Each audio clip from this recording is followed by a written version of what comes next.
Wazkuru ni'matallahi 'alaikum idh kuntum a'da'a.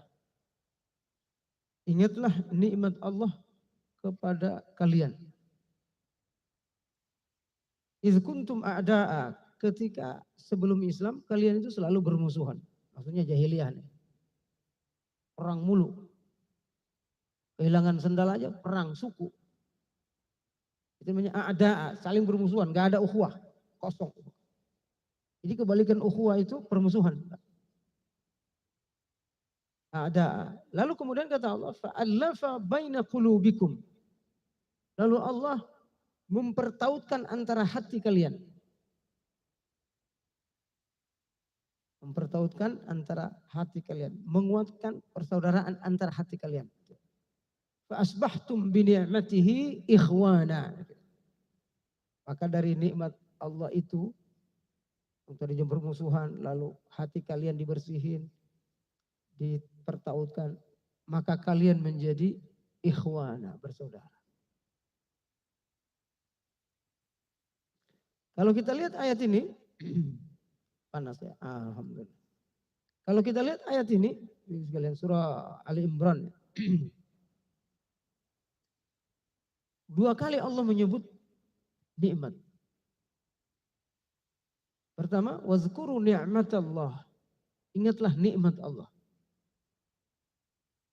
Idz kuntum a'da'a fa'allafa baina qulubikum. Nikmat Allah di sini tentang Allah merubah permusuhan menjadi pertautan hati. Itu nikmat pertama. Nikmat yang kedua, fa asbahtum bi ni'matihi ikhwana. Nikmat ukhuwah. Jadi untuk menjelaskan pertautan hati, ukhuwah Islamiyah, itu ada dua nikmat besar. Tidak ada ayat yang menjelaskan satu masalah dengan dua nikmat, menyebut dua nikmat. Kecuali ukhuwah Islamiyah.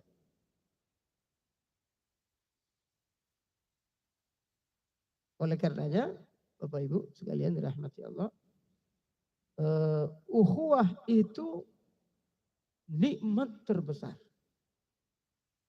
Di dalam Islam, ukhuwah itu nikmat. Ini kedudukan ukhuwah dalam Islam. Yang kedua, kedudukan ukhuwah Islam. Ukhuwah dalam Islam itu tidak bisa dipisahkan dari keimanan. Kalau orang beriman pasti berukhuwah. Kalau dia tidak berukhuwah, walaupun dia ngaji, sholat dan seterusnya, tapi tidak berukhuwah, imannya enggak ada. Jadi berbanding lurus antara iman dan ukhuwah.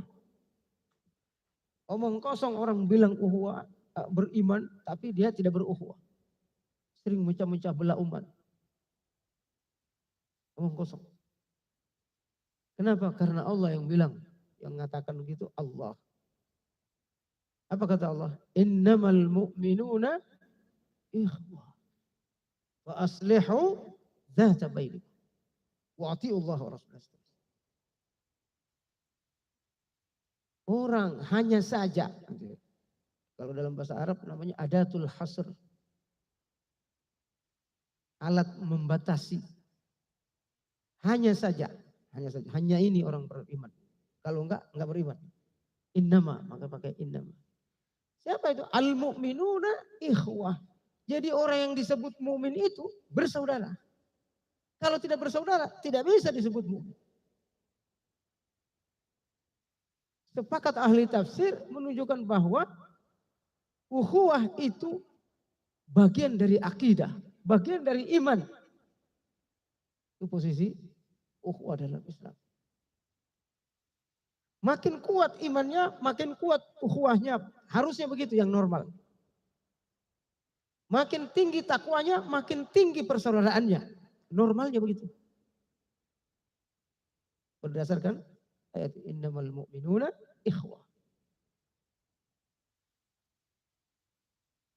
Bapak Ibu sekalian dirahmati Allah Subhanahu wa taala. Ini kedudukan ukhuwah dalam Islam. Yang ketiga, kita pindah yang ketiga. Bagaimana keutamaan ukhuwah? Tadi kedudukannya, dia bagian dari iman, nggak bisa dipisahkan. Tinggi sekali Bapak Ibu sekalian. Jadi ukhuwah itu bukan hanya masalah furu'iyah.